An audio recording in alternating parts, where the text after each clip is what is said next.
You're going to live, Kaine! Live. What for? What?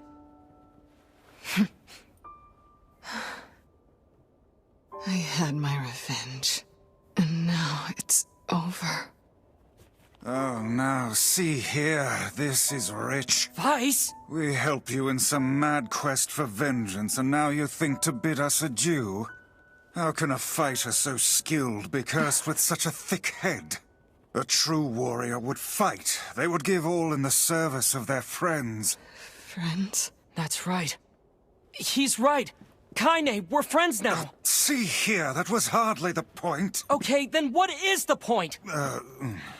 Kaine, we need your help. Will you fight with us? Fool, you cannot simply ask her outright. Start making sense, you rotten book, or you're gonna be sorry. Maybe I'll rip your pages out one by one, or maybe I'll put you in the goddamn furnace. How can someone with such a big smart brain get hypnotized like a little bitch, huh? Oh, Shadow Lord, I love you, Shadow Lord. Come over here and give Weiss a big sloppy kiss, Shadow Lord. Now pull your head out of your goddamn ass and start fucking helping us!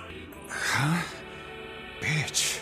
Okay, I'm waking up from a deep sleep and being fueled solely by iced coffee, so let's see how this goes. Video game stories are special in my opinion. The interactive nature of the medium allows for stories in the video game medium that you really don't see anywhere else. And in my opinion, the best stories of video games tend to be the ones that understand they are video games and are able to utilize that unique advantage to their benefit to tell a more compelling and enticing narrative. The first franchise I think of when it comes to video game series that take full advantage of that singular fact is Nier. And I've been doing a series on this channel detailing my top 10 video game stories of all time. We have reached number 4. And number 4 isn't a whole video game. It's not a video game series. It's not a level. It's not a mission. It is a character. A singular character that, in my opinion, is arguably my favorite written character of any video game character of all time.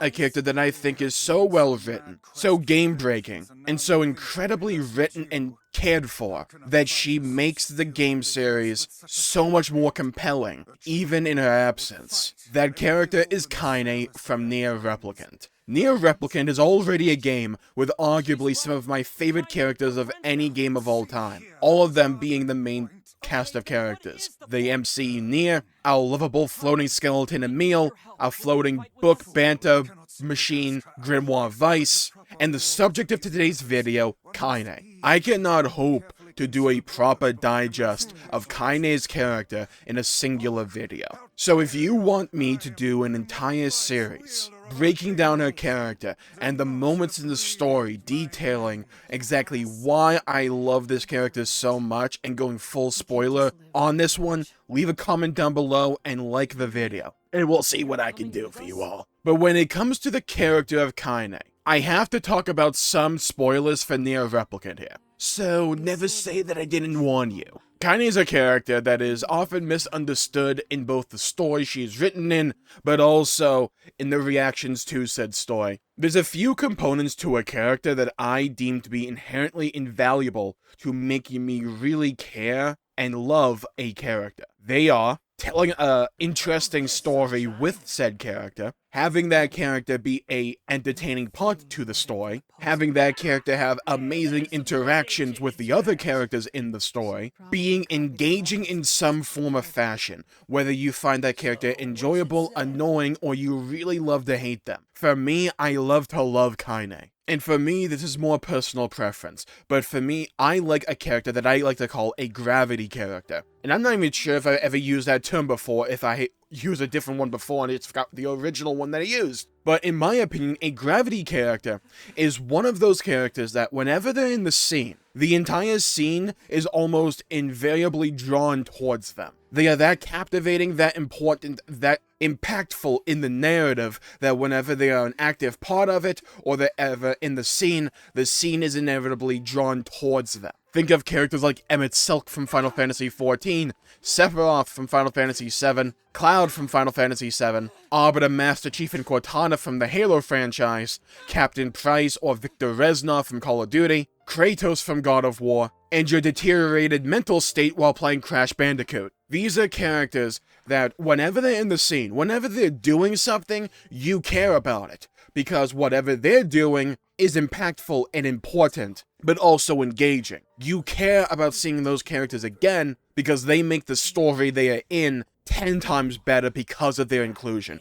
Kaine is Nier Replicant's version of this character for me. And one of my favorite aspects to Kaine's character and how she is written comes through her interactions with the main party, Nier, Grimoire Weiss, and Emil, because each of those interactions showcases and lays on the table a different side of a character or her personality. When it comes to Grimoire Weiss, we see her more fun-loving side, her carefree attitude. We see her engaging in banter with Weiss often and consistently. She is funny in both her jokes, execution, and her voice acting. And for me, Laura Bailey's performance as Kaine in Nier Replicant is arguably one of my favorite voice acting jobs of any video game character in the media. Absolute 11 out of 10 work here. And this also goes to show, in my opinion, one of the important aspects of being a voice actor in the video game industry. Laura Bailey really brings this character to life in a lot of ways, and is able to instill and distill emotion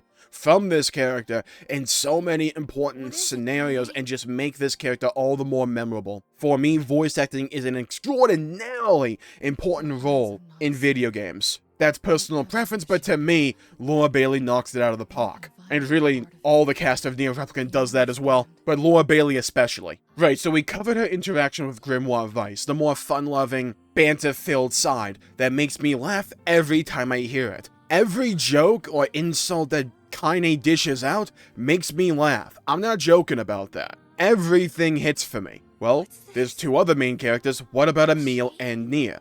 With Emil, you see her more compassionate side. She relates to Emil's struggles with his own body identity. And like I said, this is going to be where the story spoilers start to slip in, so final warning. Upon her first interaction with Emil, she was able to sympathize with his struggle of not being able to look at anyone, because if he did, he would turn them to stone. He was ashamed of his body just like Kaine was because of all the bullying she sustained because she's intersex. That little tidbit was never really explicitly stated in the game, but it was talked about in interviews according to my knowledge. Feel free to look it up. But one of the things I truly treasure for characters are characters that are able to move the plot along, while also being emotionally and overall intelligent. And that first scene with Kaine and Emil when they're leaving the mansion, and Kaine goes up to Emil and just opens her heart to him. And for the first time, Emil feels like he finally has someone who understands his struggle, because he's able to identify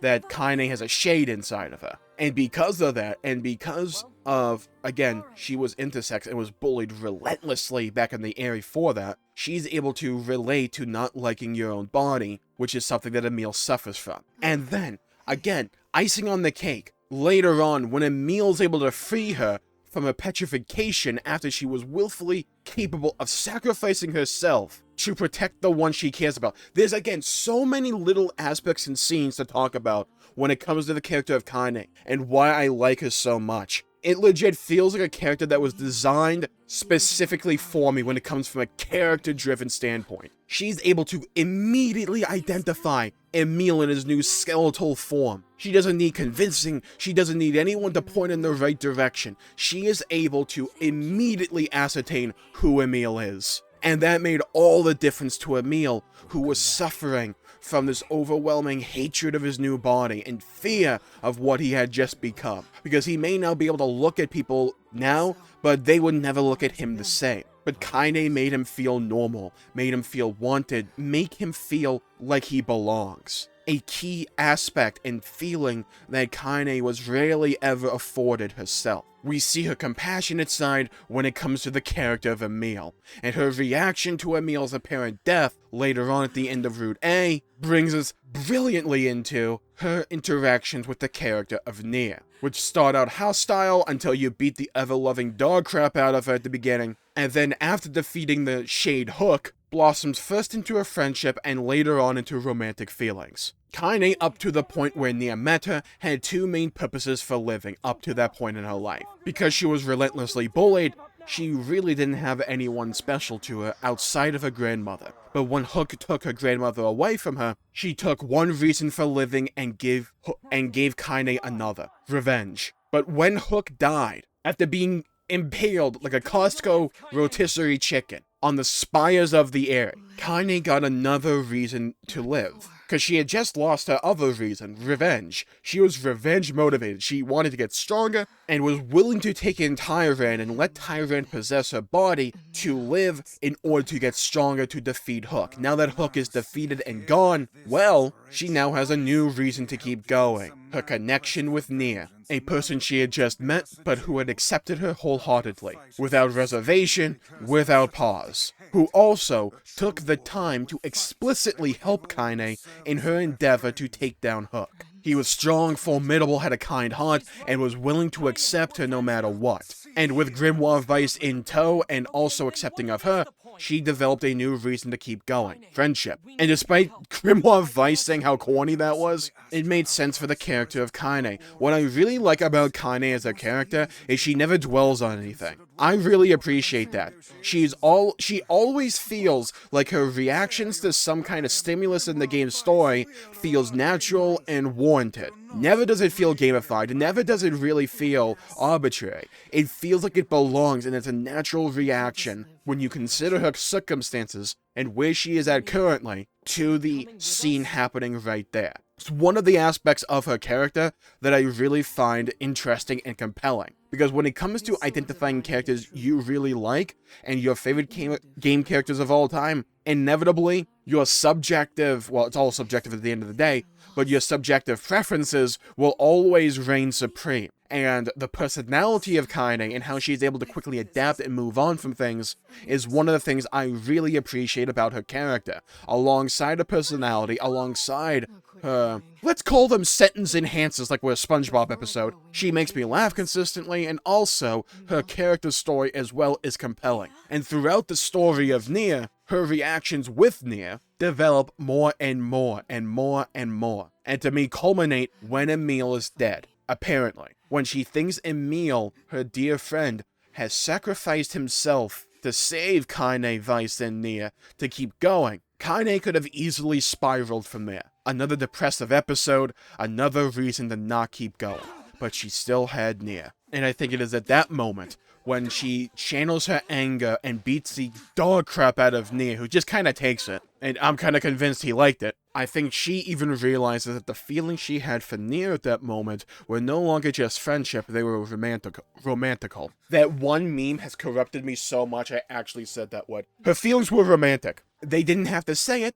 They never had to say, I love you, in this game. They never had to say that. You could tell through her facial animations and through the voice acting, through her demeanor. That is the power of a visual medium when it comes to a story. You can see what doesn't have to be told to you. Oh god, I didn't even talk about the whole, turning to stone part. Another goated scene with Kaine. Every moment she's in this freaking story is goated overall. And has her doing something overall that makes the scene more compelling and makes the story more compelling. She was willing to sacrifice herself halfway through Route A to protect everyone else. She didn't know if she would live or die, even despite Vice saying that it'd probably take more than this to kill her. She wasn't convinced. She was willing to die for everyone else. She was willing to have that hero sacrifice to turn into stone. But again, Emil, Nier, and Vice could have walked away, but they didn't. They spent 5 hard, long years desperately looking for a way to cure Kaine. And it all culminated with bringing Kaine back, proving to her, once and for all, no matter what, no doubt could remain, she was wanted in this world. And in Route E, oh my god, I could do an entire video about Route E. I really could, because it wasn't originally in Nier. The original versions of Nier, no, the game ended with Ending D. Ending E was in a little side novel or whatever.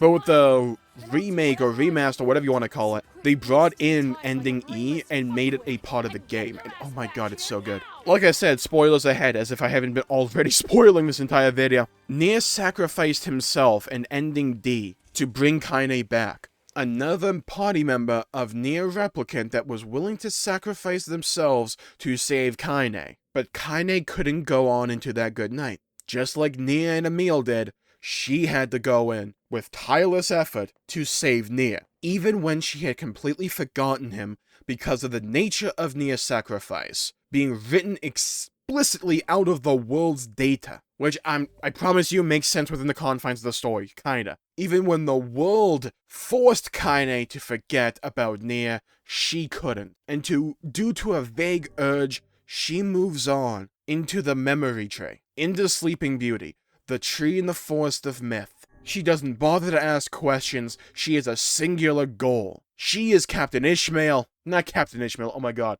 Dude, literary references, I'm totally good at them. She is Ahab hunting her Moby Dick. And I promise you that wasn't a double entendre because she was just horny for Nier, I promise you. Look, I'm trying my best and I'm freaking struggling out right here, okay? Look, believe me. Believe in me. She descends into Sleeping Beauty, the giant tree in the forest of myth, out of a vague urge to find someone she once cared for, but can't remember. Despite that amnesiac loss, despite not understanding what she is being surrounded with or being told, she marches on to protect who she cares for. And I know one of the popular interpretations of ending E or of Nier is that they or we are the villains, because wiping out the memory tree, or by bringing Nier back, invariably dooms humanity. There's a lot of ways you can interpret this ending, in my opinion, and cry out for survival, and saying we should be allowed to exist. I don't see that as villainy. I don't. Also, humanity was like screwed way before this point in time, let's be honest here. This just kind of like expedited things along. But one of the points of Nier Replicant was, hey, these replicants, yeah, they may not have human souls,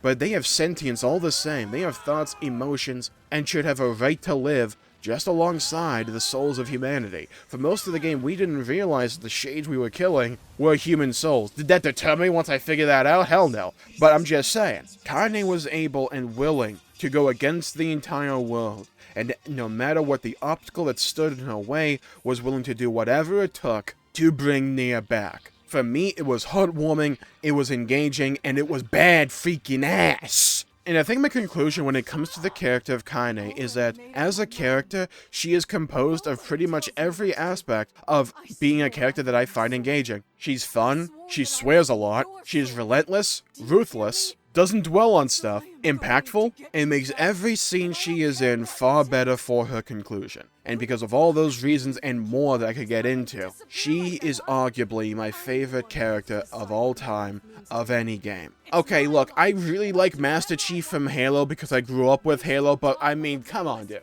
If I had to point to a character's story that I liked more than any other character in any other game, it would be Kaine. And for me, her story by herself, and you could also argue possibly Emil. I could do an entire video on Emil as well. But Kaine as a character herself, to me, is elevated to my fourth favorite story ever told in the video game medium. And I haven't even talked about her implementation in Nier Automata. Cause, oh my god, dude.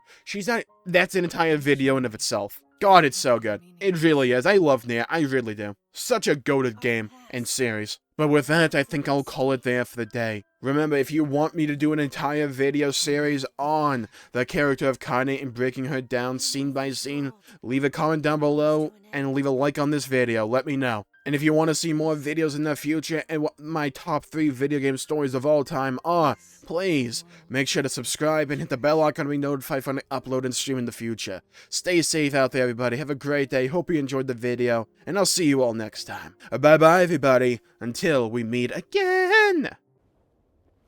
What?